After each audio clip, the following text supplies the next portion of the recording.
Land speed racing is a relatively simple form of racing, or at least it seems that way. You just go as fast as possible in a straight line. But people rarely show up out here and break a record on their first try. The air is thinner from altitude, the surface has less grip than pavement, the sustained load will overheat and break your components, and the salt will corrode everything before your eyes.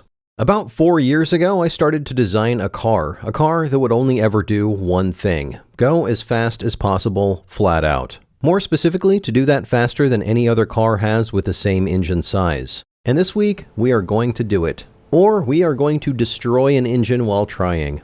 Or possibly both.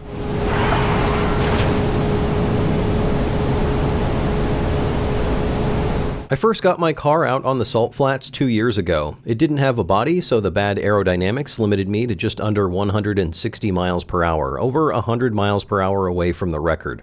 I came back 2 months ago with a more complete car and a slightly damaged engine and got up to 261 miles per hour, just 5 miles per hour shy of the record of 266. So I bought a new engine, installed it, packed everything up, and headed back out to the last Bonneville event of the year, World Finals.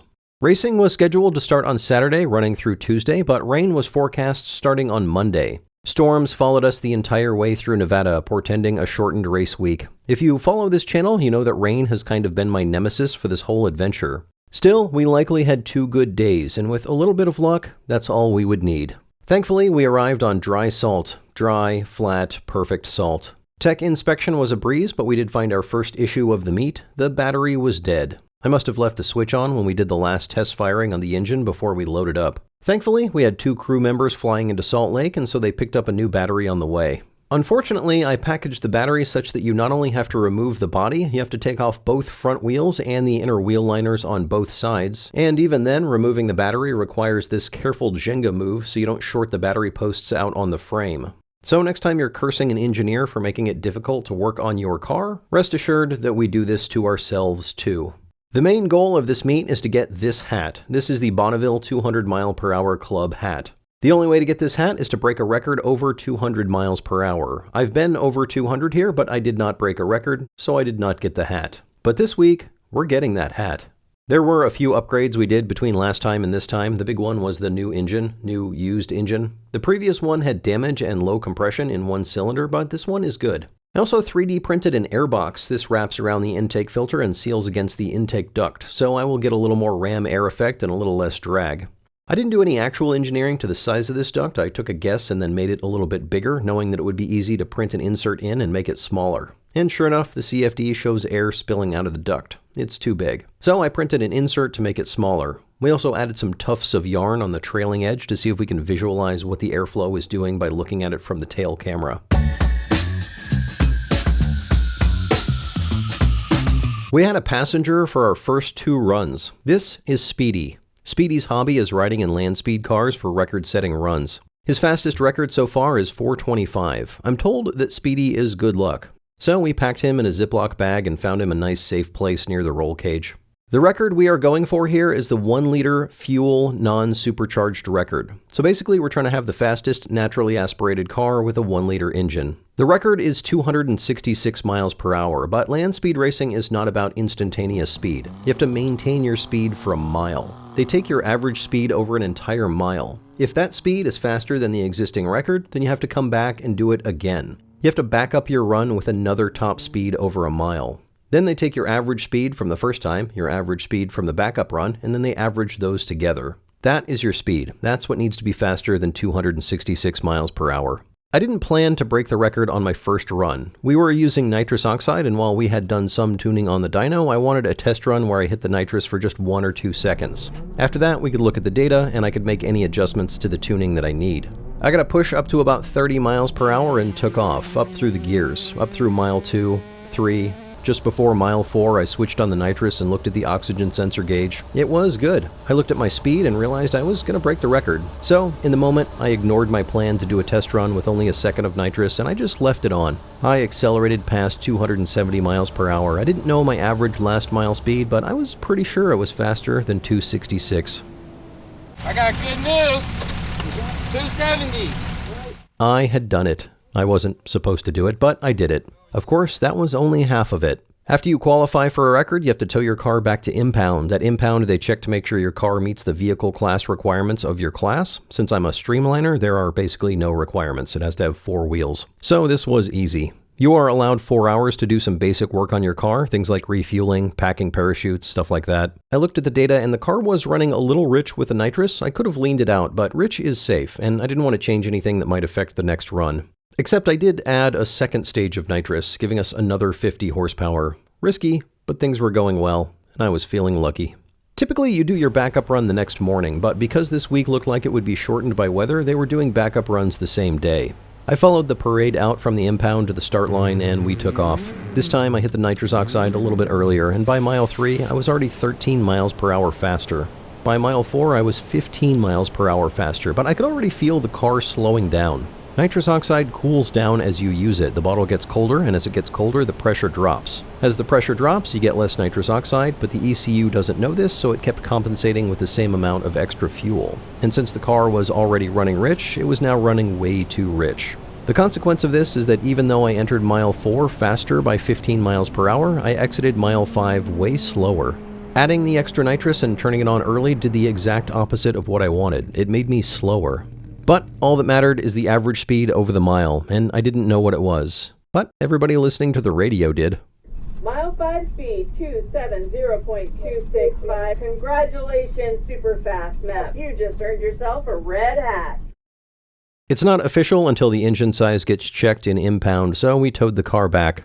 They have some pretty clever devices for measuring engine displacement that go inside through the spark plug hole to measure stroke and bore. Everything was good, of course, and it was official. I was now a member of the Bonneville 200 mile per hour club, and I went to pick up the most expensive free hat that I have ever received.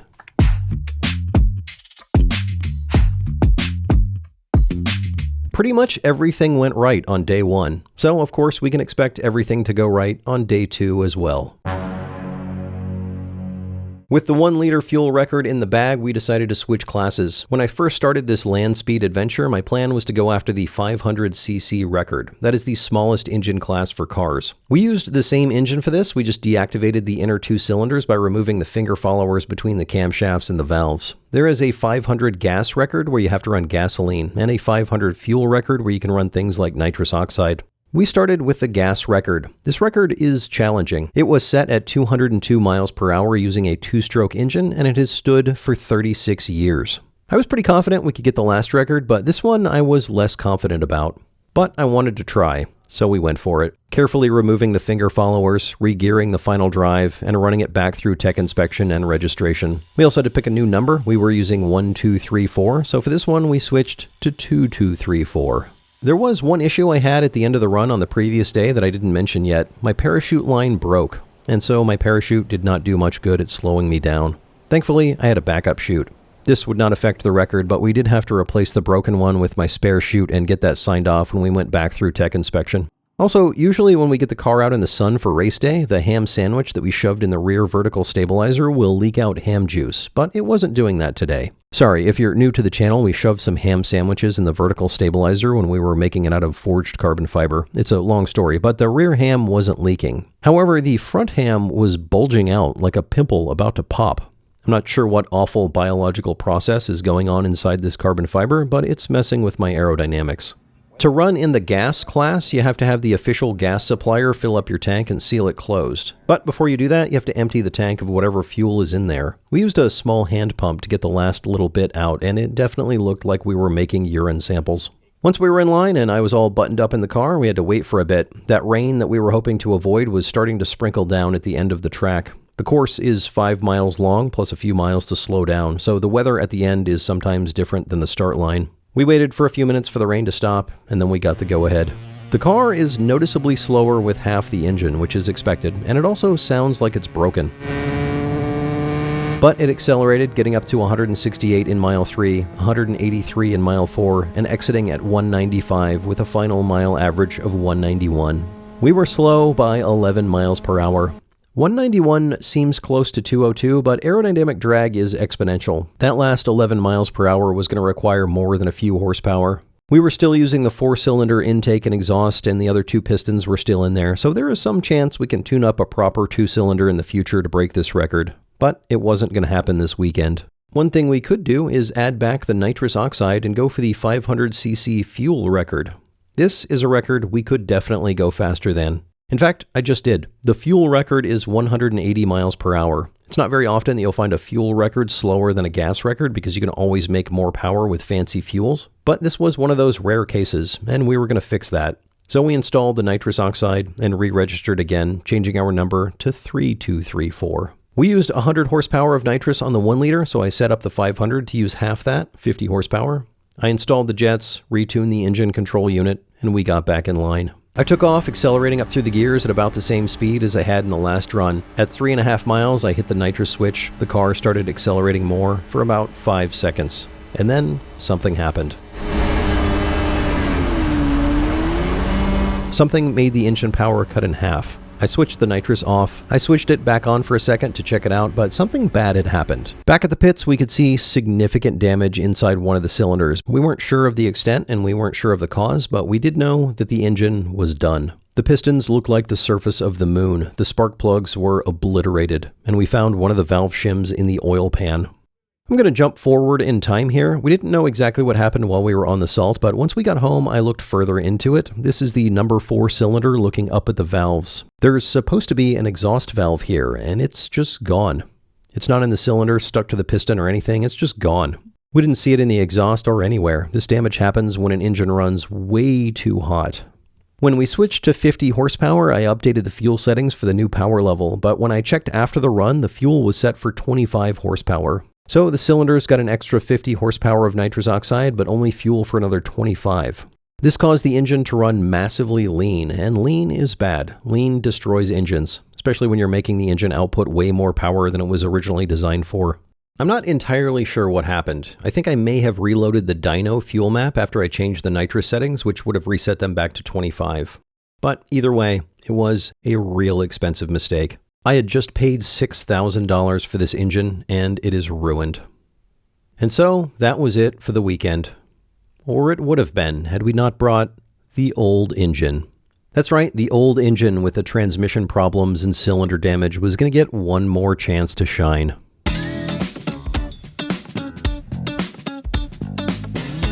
We did not have an engine hoist to swap engines, but the trailer does lift the whole car, so it can probably lift an engine. So we put a strap around the engine and used the rear hook of the trailer to lift the old engine out. And then I had Ted hang off the back of the trailer to balance it out to make it easier to move the trailer and engine out of the way. We had to pull some parts off the old engine to install on the new one, like the oil pan, and we needed a tarp to put under the engine so we wouldn't get oil all over the ground.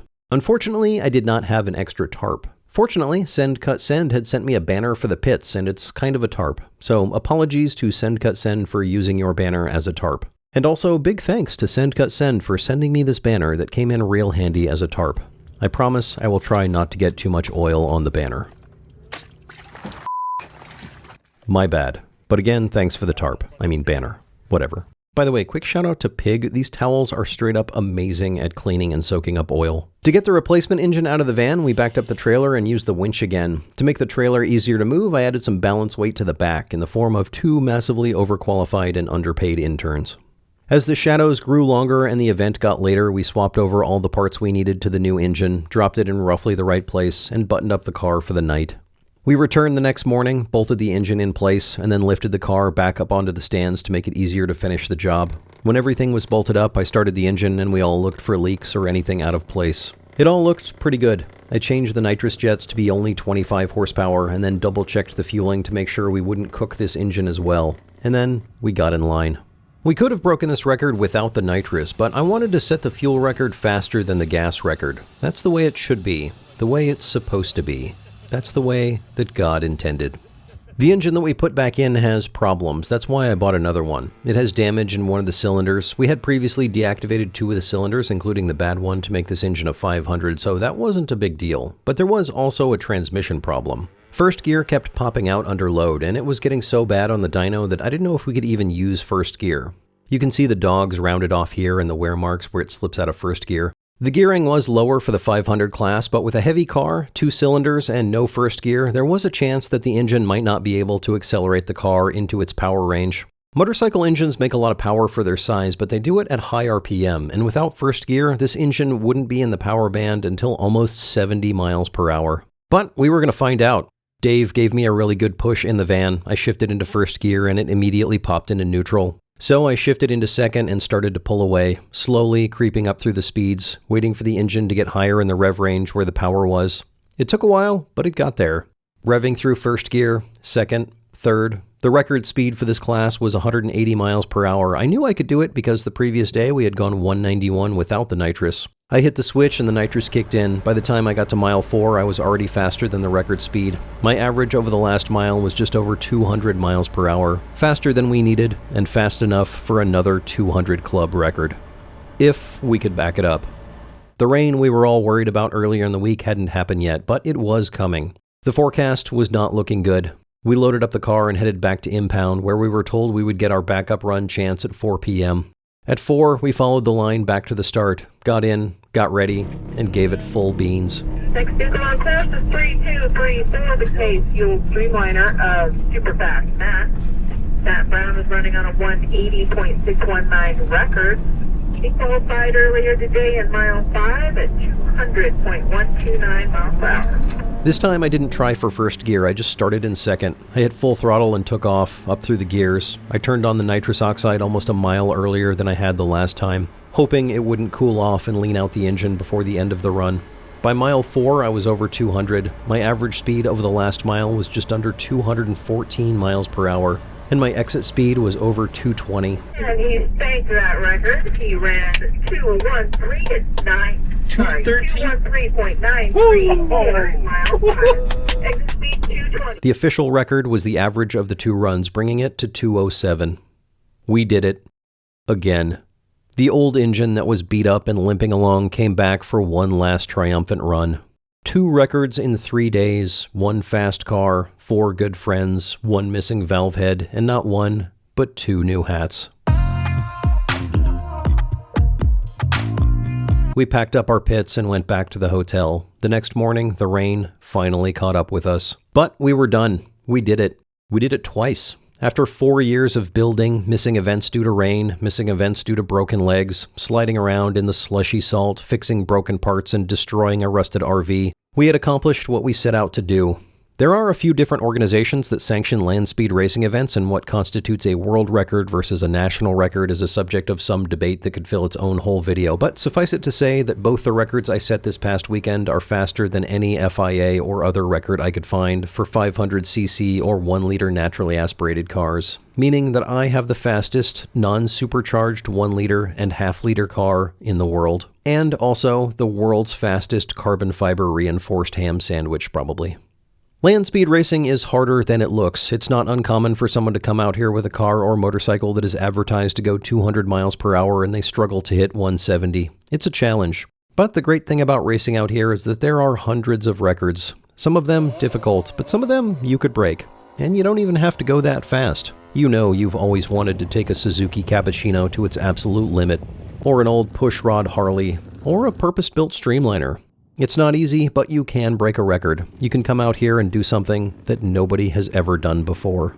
Huge thanks to my crew of underpaid and overqualified interns. Dave, Kirk, and Ted wrenched, pushed, buckled, towed, and everything else to make this happen. Also, this sort of thing is a million times better when you do it with good friends. So, thanks guys. Also, thanks to all the workers and volunteers at the event. These things are always run so well. I know they've been doing it for a long time, but the hard work is noticed and very much appreciated. It's probably cliche to thank your sponsors after a race, but I do want to bring up 3 of them that made this build way better and easier, and you should definitely look into them if you're doing something like this. The first is, of course, Send Cut Send. The quick, inexpensive laser cut parts made this build so much easier than any of my previous builds. If you watch this channel, you know they are my favorite. Go check them out if you haven't. The second is Bamboo Lab. I went from hating 3D printers to loving them and using them all the time for all sorts of stuff, pretty much because Bamboo made a printer that consistently works and is easy to use. Also, AirShaper. Aerodynamic analysis has always been really difficult and prohibitively expensive, but AirShaper has made it approachable and affordable for way more people. If you have a computer model of your car and you're trying to go fast, this one is a no-brainer. By the way, those tufts of yarn that I added to the back of the intake duct, they pretty much exactly showed what the air shaper analysis showed, with the outside corners showing air spilling back up out of the duct and a much nicer attached flow when using the NACA duct insert. Some of you may have noticed these safety tags I have for my fire bottles and parachutes. A lot of people use these aerospace remove before flight, but I had these other ones custom made since I'm hopefully not taking flight. I actually made several of them. I gave away almost 50 of them at Speed Week to people who came and said hi. The rest I duct taped to the frame of my car behind the body, and they were there for all of Speed Week and all of World Finals. So they have not only gone 270 miles per hour, but they were on board for both record-breaking runs.